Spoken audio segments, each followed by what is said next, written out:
नमस्कार दोस्तों, आइए जानते हैं पश्चिम बंगाल की दिन भर की ताज़ा और बड़ी खबरें।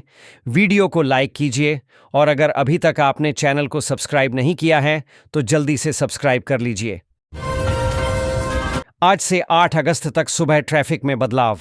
कोलकाता 15 अगस्त को रेड रोड पर होने वाली 69वें स्वतंत्रता दिवस परेड की रिहर्सल के चलते 5 से 8 अगस्त तक मैदान और आसपास के इलाकों में ट्रैफिक सेवा आंशिक रूप से बाधित रहेगी।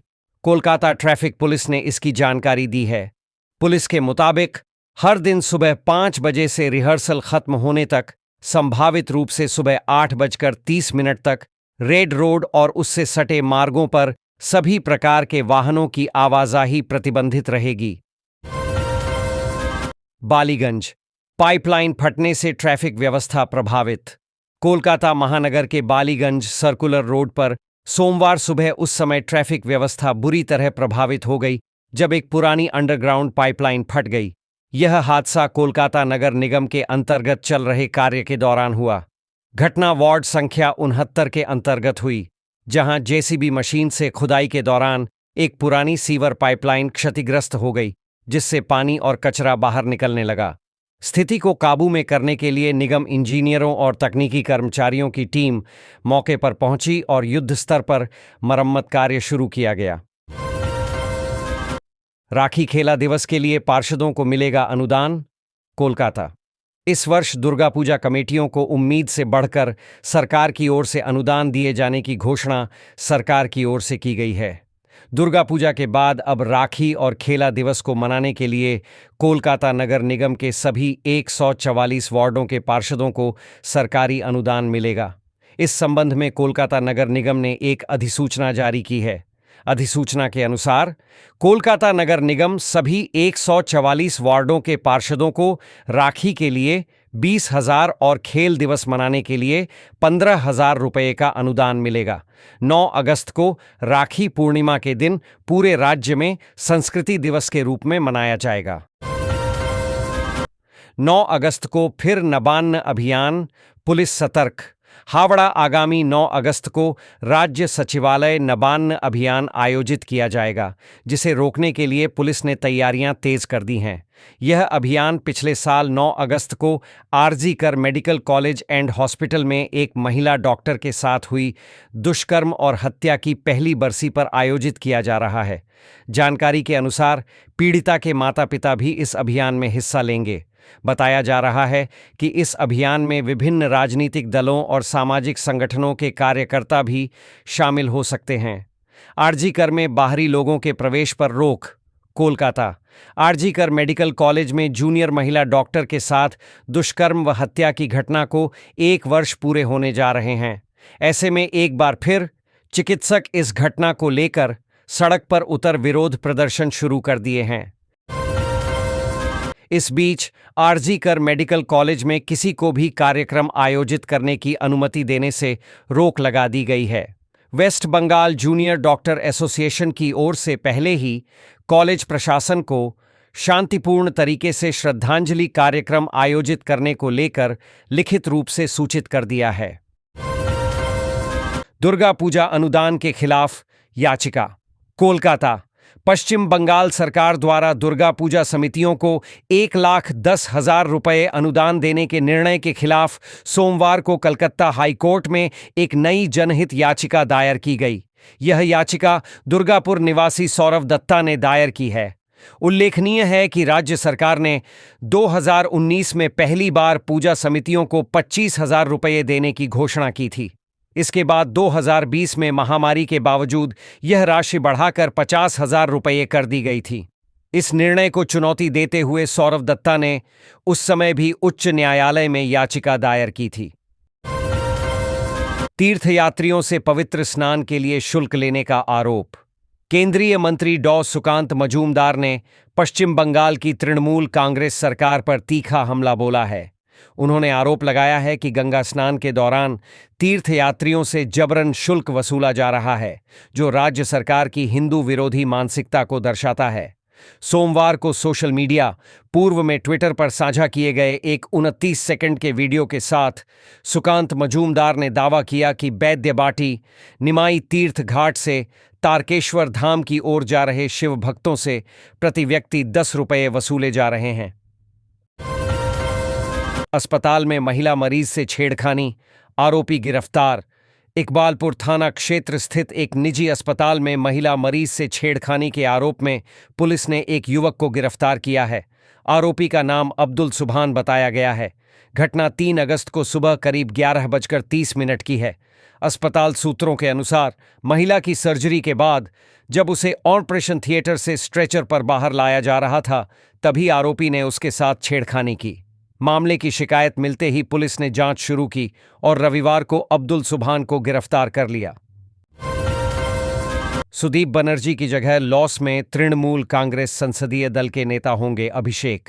कोलकाता तृणमूल कांग्रेस ने पार्टी के राष्ट्रीय महासचिव अभिषेक बनर्जी को सोमवार को लोकसभा में संसदीय दल का नेता नामित किया। पार्टी सांसदों के साथ वर्चुअल बैठक में मुख्यमंत्री ममता बनर्जी ने इसकी घोषणा की। डायमंड हार्बर से 3 बार के सांसद बनर्जी वरिष्ठ नेता सुदीप बनर्जी का स्थान लेंगे, जो कोलकाता उत्तर से सांसद हैं। सुदीप बनर्जी को उनके खराब स्वास्थ्य के कारण इस जिम्मेदारी से मुक्त कर दिया गया है। सुदीप पिछले कुछ महीनों से बीमार चल रहे हैं। सुप्रीम कोर्ट ने पूछा, कर्मियों को क्यों नहीं दी गई बकाया डीए की 25% राशि। कोलकाता पश्चिम बंगाल के सरकारी कर्मचारियों को अदालत के निर्देश के बावजूद बकाया महंगाई भत्ते डीए की 25% राशि का भुगतान क्यों नहीं किया गया। सुप्रीम कोर्ट ने सोमवार को मामले की सुनवाई के दौरान यह सवाल उठाया।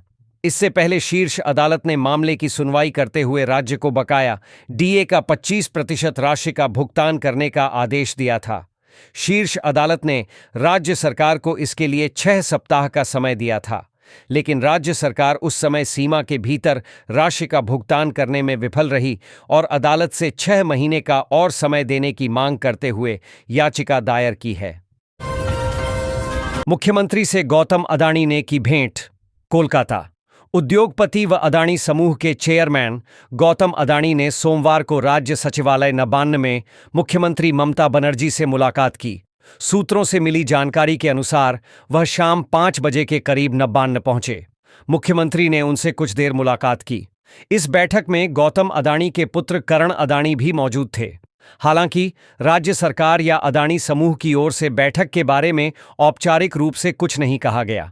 इस वर्ष के अंत में होने वाले बंगाल वैश्विक व्यापार शिखर सम्मेलन BGBS को देखते हुए यह बैठक महत्वपूर्ण मानी जा रही है। प्राथमिक शिक्षकों को BLO की ड्यूटी देने पर रोक नहीं। कलकत्ता हाईकोर्ट ने सोमवार को पश्चिम बंगाल में मतदाता सूचियों के विशेष गहन पुनरीक्षण SIR के लिए प्राथमिक विद्यालयों के शिक्षकों को बूथ स्तरीय अधिकारी BLO नियुक्त करने के चुनाव आयोग के फैसले में हस्तक्षेप करने से इनकार कर दिया। न्यायमूर्ति अमृता सिन्हा की पीठ ने कहा कि प्राथमिक शिक्षकों को BLO की ड्यूटी पर लगाने पर कोई कानूनी रोक नहीं है। अपने आदेश में न्यायाधीश ने कहा, BLO की गतिविधियां इस तरह से संचालित की जानी चाहिए कि उनके शिक्षण कार्य में कोई बाधा न आए। फर्जी कार्यकर्ताओं की पहचान के लिए डिजिटल अभियान। पश्चिम बंगाल भाजपा 2026 के विधानसभा चुनावों से पहले संगठनात्मक स्तर पर फर्जी और निष्क्रिय कार्यकर्ताओं को हटाने के लिए एक बड़े डिजिटल अभियान की शुरुआत करने जा रही है। पार्टी जल्द ही अपने नेटवर्क का दूसरे चरण का डिजिटल ऑडिट शुरू करेगी, जिससे आंकड़ों की पारदर्शिता सुनिश्चित की जा सके और बूथ स्तर पर नियंत्रण मजबूत हो। पार्टी सूत्रों के अनुसार राज्य भर में लगभग 1,50,000 पदाधिकारियों ने अपने फोटोयुक्त मतदाता पहचान पत्र एक केंद्रीकृत डिजिटल प्लेटफॉर्म पर अपलोड किए हैं। तृणमूल ने किया सड़क का शुद्धिकरण। हावड़ा भाजपा द्वारा शनिवार को दासनगर से कदमतला तक कन्या सुरक्षा यात्रा करने के बाद सोमवार को तृणमूल कांग्रेस की ओर से भी इसी मार्ग पर एक रैली निकाली गई। रैली में शामिल तृणमूल नेताओं ने सड़क पर गंगाजल का छिड़काव करते हुए कहा कि नेता प्रतिपक्ष शुभेंदु अधिकारी के नेतृत्व में उस दिन रैली निकालने के बाद यह सड़क अशुद्ध हो गई थी, जिसे गंगाजल छिड़क कर शुद्ध किया गया। रैली में चौंकाने वाली बात यह थी कि मंत्री अरूप राय, खेल राज्य मंत्री मनोज तिवारी साथ साथ दिखे। 28 अगस्त की परीक्षा पर अड्डा सीयू तिथि बदलने का अनुरोध ठुकराया। कलकत्ता विश्वविद्यालय के अधिकारी परीक्षाओं को लेकर राज्य सरकार से सीधे टकराव के मूड में दिख रहे हैं। विश्वविद्यालय ने तृणमूल छात्र परिषद के स्थापना दिवस के दिन यानी 28 अगस्त को परीक्षा घोषित की है। इससे पहले तृणमूल छात्र परिषद के स्थापना दिवस के दिन परीक्षाएं आयोजित नहीं करने की सलाह दी गई थी। विश्वविद्यालय ने सोमवार को एक प्रेस कॉन्फ्रेंस कर साफ कर दिया कि वह इसमें बदलाव नहीं करेगा। सोमवार को कार्यवाहक कुलपति शांता दत्ता ने स्पष्ट रूप से कहा कि किसी भी राजनीतिक दल के कार्यक्रम के लिए परीक्षा तिथि नहीं बदली जा सकती। टीएमसीपी के फ्लैक्स झंडे हटाने पर हुआ विवाद। कल्याणी नदिया जिले के शांतिपुर स्थित फुलिया भारतीय हथकरघा प्रौद्योगिकी संस्थान के सामने तृणमूल छात्र परिषद टीएमसीपी द्वारा लगाए गए पार्टी के फ्लैक्स और झंडे हटाए जाने को लेकर विवाद गहरा गया है। छात्र संगठन ने आरोप लगाया है कि संस्थान प्रशासन के निर्देश पर स्थानीय भाजपा नेताओं ने फ्लैक्स और झंडे हटवा दिए। इस घटना के विरोध में सोमवार को शांतिपुर ब्लॉक टाउन में तृणमूल छात्र परिषद की ओर से एक विरोध मार्च निकाला गया, जिसमें जिला नेतृत्व समेत कई छात्र नेता शामिल हुए। पीएम श्री केंद्रीय विद्यालय का राजभाषा निरीक्षण। खड़गपुर डॉ विचित्र सेनगुप्ता, उपनिदेशक कार्यान्वयन पूर्व क्षेत्र कोलकाता और डॉ राजीव रावत, सदस्य सचिव नराकास खड़गपुर ने पीएम श्री केंद्रीय विद्यालय क्रमांक 1 भारतीय प्रौद्योगिकी संस्थान खड़गपुर का राजभाषा निरीक्षण किया। निरीक्षण दल का स्वागत विद्यालय के एनसीसी कैडेट्स द्वारा गरिमामय ढंग से किया गया। प्राचार्य और प्रधानाध्यापक ने ग्रीन पॉट भेंट कर तथा मथुआ महासंघ के प्रतिनिधियों के साथ शाह से मिले शांतनु।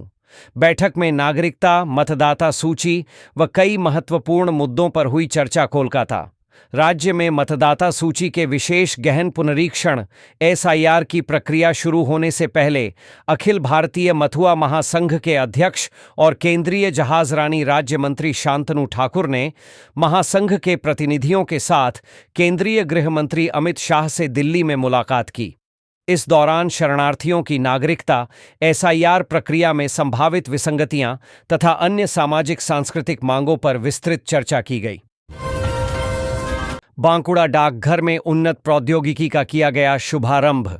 बांकुड़ा मुख्य डाकघर में एडवांस्ड पोस्टल टेक्नोलॉजी 2.0 एपीटी 2.0 का शुभारंभ हुआ। माना जाता है कि इस सॉफ्टवेयर के जरिए सेवाओं को गति मिलेगी।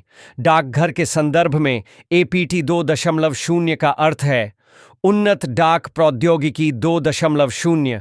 यह एक डिजिटल बुनियादी ढांचा उन्नयन है, जिसका उद्देश्य भारतीय डाक में उपयोगकर्ता अनुभव, सेवा की गति और इंटरफेस को बेहतर बनाना है। यह पहल प्रौद्योगिकी के माध्यम से डाक सेवाओं के आधुनिकीकरण पर केंद्रित है, ताकि वे अधिक कुशल, उपयोगकर्ता अनुकूल और उत्तरदायी बन सकें। एआई से बना फर्जी वीडियो से फैली चैतल मालंचा पुल गिरने की अफवाह। बशीरहाट उत्तर 24 परगना जिले के सुंदरवन इलाके में चैतल मालंचा पुल के गिरने की अफवाह से हड़कंप मच गया। सोशल मीडिया पर एक फर्जी वीडियो वायरल हुआ, जिसमें दावा किया गया कि मीना खां ब्लॉक में विद्यासागर नदी पर बना यह पुल अचानक ढह गया है। वीडियो सामने आते ही इलाके में अफरा तफरी मच गई। लोग अपने परिजनों से संपर्क करने लगे और कई स्थानीय निवासी पुल की वास्तविक स्थिति जानने के लिए मौके पर पहुंच गए। हालांकि प्रशासनिक जांच में स्पष्ट हुआ कि यह 8 सेकंड का वीडियो फर्जी था, जिसे आर्टिफिशियल इंटेलिजेंस एआई की मदद से बनाया गया था। गंगा नदी में नहाने के लिए निशान घाट गया टीटागढ़ का किशोर लापता। बैरकपुर उत्तर 24 परगना जिले के बैरकपुर शंभूनाथ मंदिर में जल चढ़ाने के बाद मंदिर से सटे निशान घाट पर नहाने गया एक किशोर लापता हो गया। स्थानीय सूत्रों के अनुसार लापता किशोर का नाम आदर्श प्रसाद साव है। वह टीटागढ़ के एक निजी स्कूल में 9वीं कक्षा का छात्र है। उसकी उम्र 15 साल है। उसका घर टीटागढ़ के आरपी गुप्ता पथ इलाके में है। सूत्रों के अनुसार लापता किशोर ने रविवार रात अपने दोस्तों के साथ दक्षिणेश्वर मंदिर से जल लेकर सोमवार सुबह बैरकपुर शंभूनाथ मंदिर में जल चढ़ाया। इसके बाद वह अपने दोस्तों के साथ सीधे बैरकपुर निशान घाट पर नहाने चला गया। गंगा में उतरने के बाद आदर्श अचानक पानी में डूब गया और उसका कुछ पता नहीं चल पाया है। सामाजिक श्रेणी विवरण जमा करने की अंतिम तिथि बढ़ी।